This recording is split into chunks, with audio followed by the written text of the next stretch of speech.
$600. That is the monthly gap between what Raymond Okafor earns and what his life costs. He is 71 years old.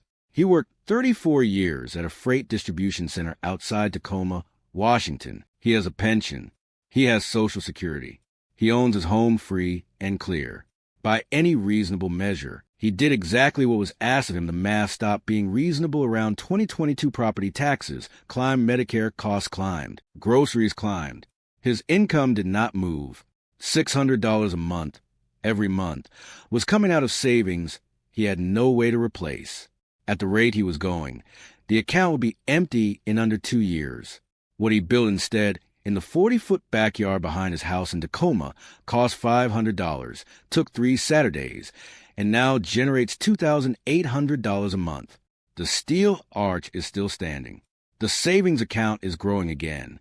And the method he used to build it has already spread to at least a dozen other homeowners who found it the same way Raymond did, at a kitchen table, late at night, when the conventional options had already been eliminated. His name is Raymond Okafor. He is 71 years old. He spent 34 years at a regional freight distribution center on the south end of Tacoma, Washington. Forklift operator from 1987, floor supervisor by 2004. He retired at 67. His pension pays $610 a month. His Social Security benefit pays $1,387 a month. Combined monthly income, $1,997. That number has not changed since 2021. His property tax installment, broken across 12 months, costs $312. His Medicare supplement premium costs $194. Utilities average $160. Groceries, prescriptions, and gas account for the rest. When you run the arithmetic, the remainder is not a number. It is a negative space where a number should be. For 22 months before he built anything, Raymond covered that gap by pulling $600 out of the savings account every single month.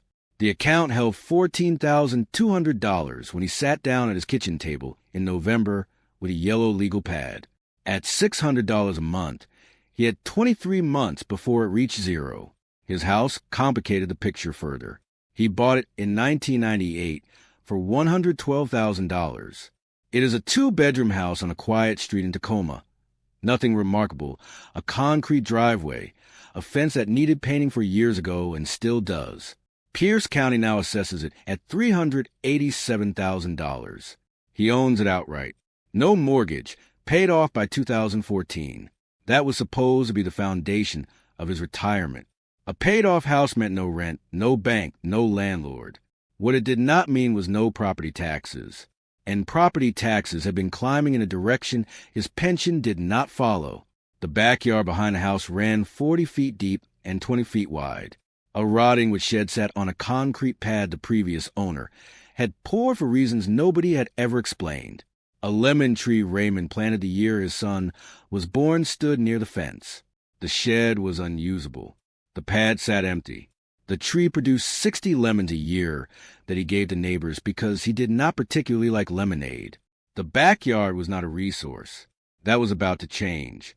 But first, Raymond had to figure out what he was actually building, and whether he was legally allowed to build at all.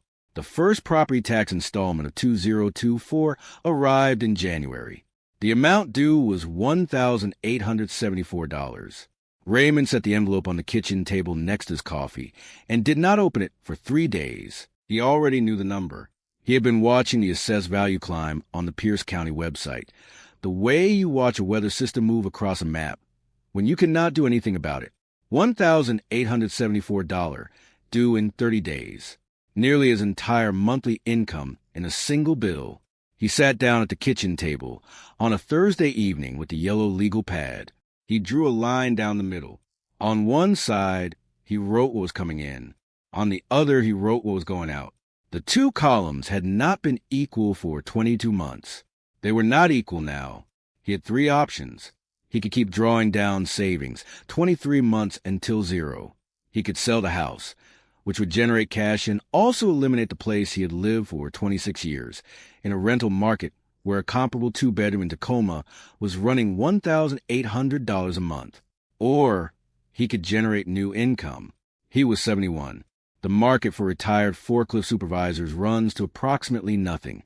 He typed a question into a search engine that night: how to make money from a backyard without selling. He was not expecting much.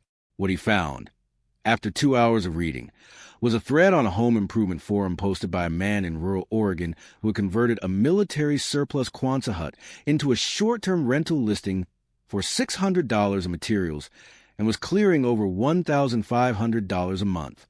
The man had included photographs. He had included costs. He had included the specific line in his county zoning ordinance that made it legal. Raymond wrote the forum post URL on the yellow legal pad. Then he kept reading for another 2 hours. He measured the backyard the next morning. It was 38 feet deep and 22 feet wide.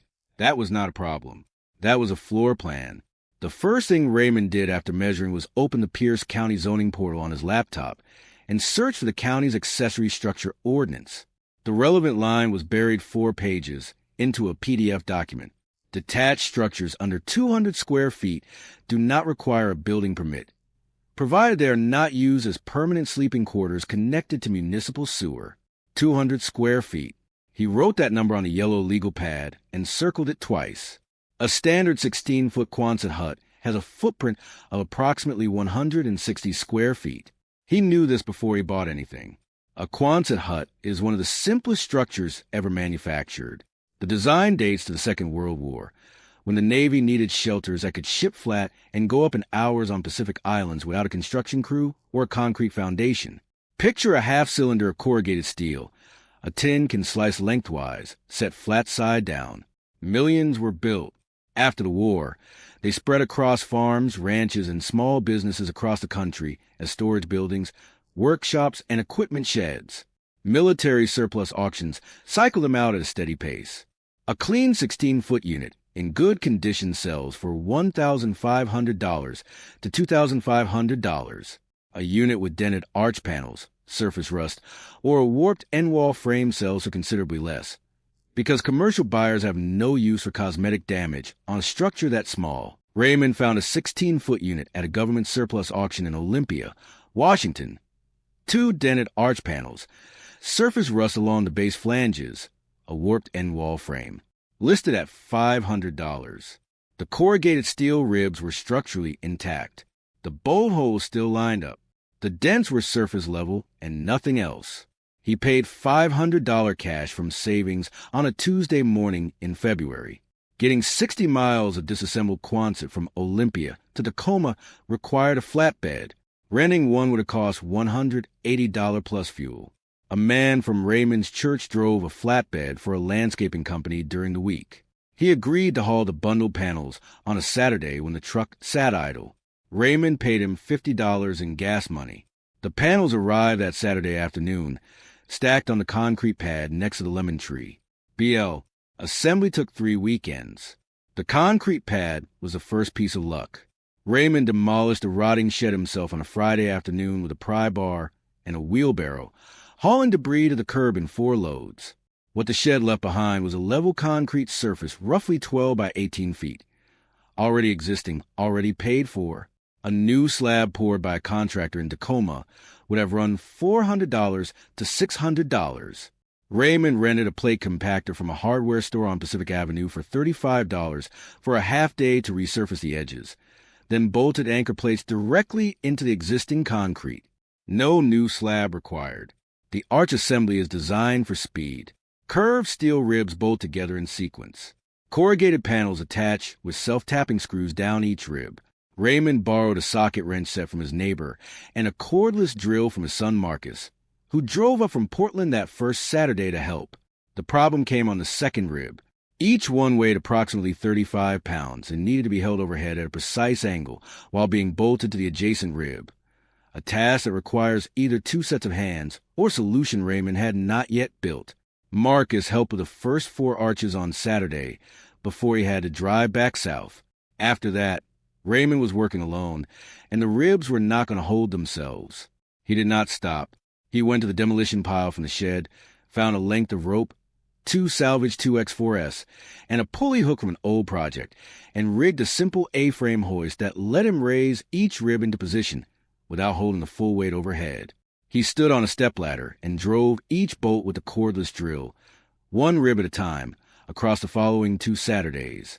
The front end wall came from 3/4-inch plywood and 2x4 lumber from a hardware store in Tacoma, $94. A salvage exterior door from a Habitat for Humanity restore on South Tacoma Way, $25. A window from the same restore, $18. The rear end wall got a second window for $15 and a 10-inch exhaust vent covered with hardware cloth. Total materials cost for the structure and both end walls, $167. On the 3rd Saturday, Raymond drove the last self-tapping screw into the final corrugated panel and stepped back. The arch was standing. Stepping inside it that afternoon, with gray February light coming through the 2 restore windows, he could feel the cold radiating off the corrugated steel from every direction. An uninsulated steel arch in a Tacoma winter is not a shelter. It is a refrigerator with a door. What he needed to solve next would cost $22, and it would save everything that came after. The conventional solution to insulating a corrugated steel arch is spray foam, applied professionally to every interior surface. For a 16-foot Quonset, that runs $900 to $1,100 installed. Raymond did not have $1,100 for insulation. Before he could address the cold at all, he had to address a problem most amateur builders never see coming. The one that destroys a metal structure from the inside out before the insulation even has a chance to work. Steel sweats, warm air from inside the arch, from a space heater running on a cold night, from the breath of a sleeping guest, contacts the cold steel surface and turns into water droplets. Without a barrier separating the living space from the metal, that condensation drips onto everything below and quietly destroys it within months. The foam panels, the wood framing, the mattress, all of it gone, and the person who built it often never figures out why. Raymond bought a 50-foot roll of 6mm plastic sheeting at a hardware store on South Tacoma Way for $22. He stapled it to the interior framing in overlapping sheets, running from the base of one side to the base of the other, covering the entire curved surface before any insulation went up. This is a vapor barrier. It is not complicated. It costs $22. 3 years later, there is zero mold inside Raymond's Quonset. That roll of plastic sheeting is the reason. He attacked the heat problem from the outside first. One roll of foil-faced radiant barrier material from a home improvement store cost $38. He wrapped the exterior of the arch and secured it with adhesive and wire ties along the seams. That single reflective layer bounces solar radiation before it ever reaches the steel. Peak interior temperature in summer dropped by more than 20 degrees.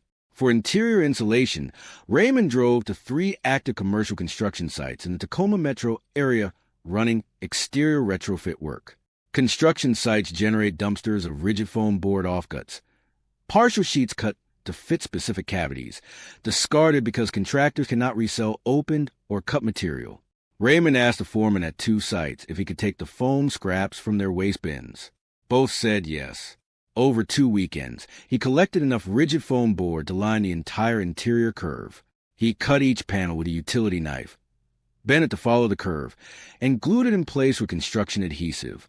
The arch shape worked in his favor. The curve held each panel snug against the adhesive while it cured. For electrical, Raymond watched a wiring tutorial series at the Tacoma Public Library, drawing the sequence on notebook paper and bringing the diagrams back to the build site in his jacket pocket. A retired electrician named Mr. Dawson lived 4 houses down. He had heard about the Quonset from a neighbor. One Sunday he knocked on Raymond's door with a toolbox and asked if he needed help. Mr. Dawson wired the structure over 2 weekends. For LED recessed fixtures, 2 standard outlets, a USB charging station, a ceiling fan, and a dedicated circuit for a small wall-mounted mini-split heat pump. He would not accept payment. He said he had been looking for a project. Total systems cost: vapor barrier $22, radiant barrier $38, construction adhesive $14, electrical materials $110, mini split unit source used from an appliance resale shop in Tacoma $280. The rigid foam board cost nothing. The structure was now insulated, wired, and weatherproof. But weatherproof and rentable are not the same thing.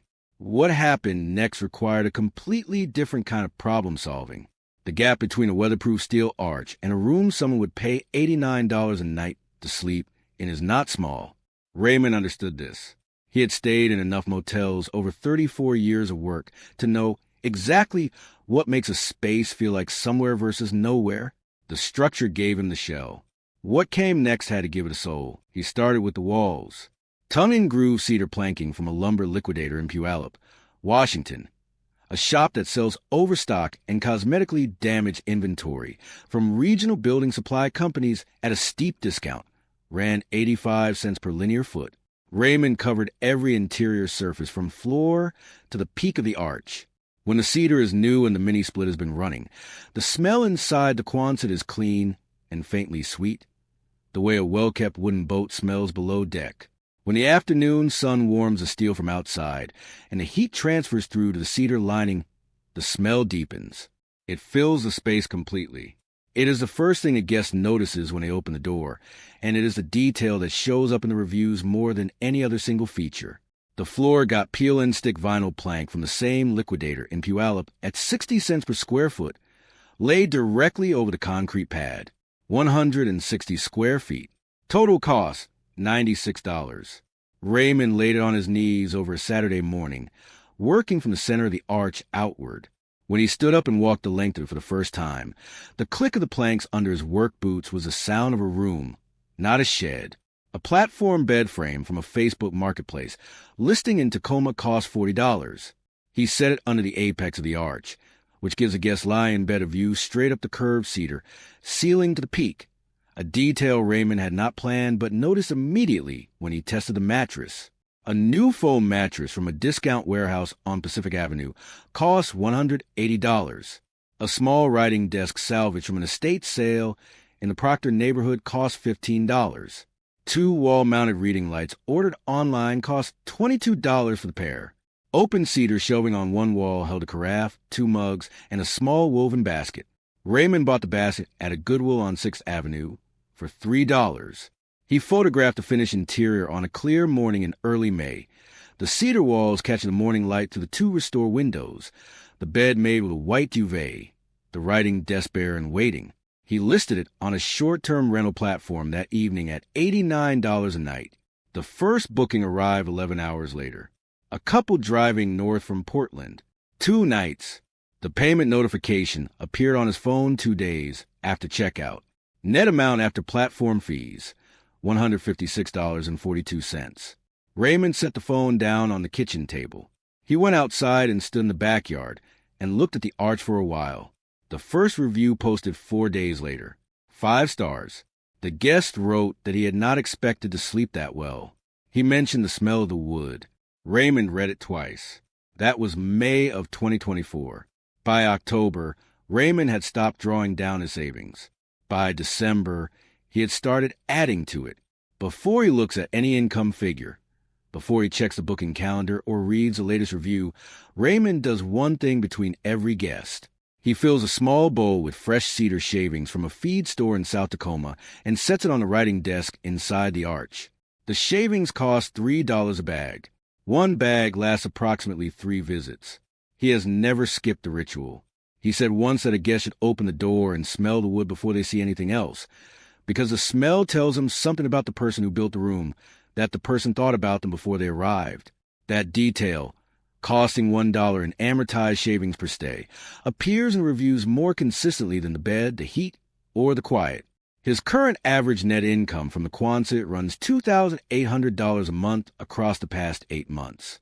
Summer and holiday weeks push toward $3,400. October and November run closer to $1,900. The average holds. What that number replaced is easier to state plainly. His Medicare supplement premium is covered. His property tax installments are covered. He has rebuilt $11,000 of savings since May. On the weeks when the tax bill used to come due, he no longer eats 1 meal a day to make the arithmetic work. That fact requires no elaboration. He has made upgrades. A prefabricated outdoor shower unit, purchased at a liquidation sale in Renton for $340, stands against the rear fence. Mr. Dawson added a small propane on-demand water heater for $95 in parts. The same afternoon, He came by to check on the wiring, which he does every few months without being asked. Raymond built a cedar privacy fence around the entrance area from fence boards at $1.10 each over a single weekend. 3 raised cinder block garden beds run along the fence line where he grows basil, mint, and tomatoes through the growing season. Guests walk past him on the way to the door. Some ask if they can pick something. He tells them to go ahead. The listing currently holds a 4.96 average rating across 47 reviews. The phrase that appears most often across those 47 responses in various forms is some version of the same idea. The guest did not expect to sleep that well. Raymond is not the only one who figured this out.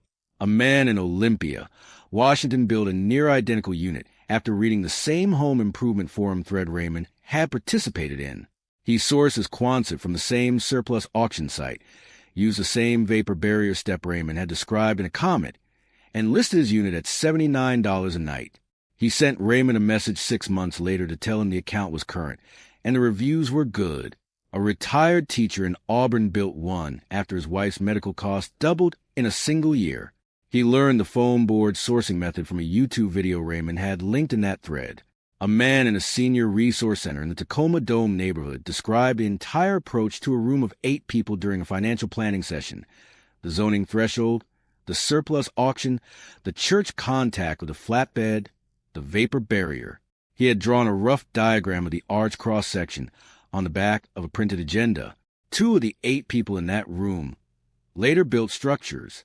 A 4th homeowner in Federal Way learned the method from one of those 2 in a conversation that started when they were both waiting for the same county permit clerk to return from lunch. The knowledge travels the way practical knowledge has always traveled between people who can no longer afford to wait for institutional solutions, through online comment threads read at 11 at night, through neighbor conversations that start with, "What are you building back there?"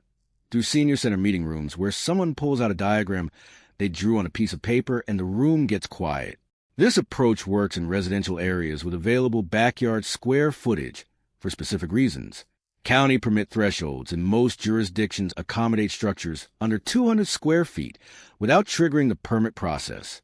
Short-term rental platforms have made unconventional sleeping spaces ordinary enough that guests book without hesitation.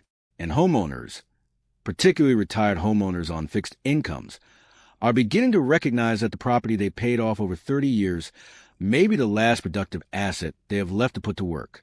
Raymond paid into Social Security for 34 years. His property tripled in assessed value and generated significant tax revenue for Pierce County over that same period. He did not receive a phone call from any government agency explaining how to close a $600 a month gap in his retirement income. He found the answer himself at 11 in the evening at a kitchen table with a legal pad and a number he had circled twice. On a Tuesday afternoon in late June, Raymond sat in a folding chair outside the cedar fence while a guest from Seattle was inside the arch. He had a cup of coffee. He was not thinking about the property tax bill. It was already paid. He built a steel arch in a backyard. It took 3 Saturdays and $500. It is not a solution to everything, but it solved a specific problem that was going to take everything he had left. That is enough. That has always been enough. If resourcefulness like this matters to you, subscribing helps more people find this channel.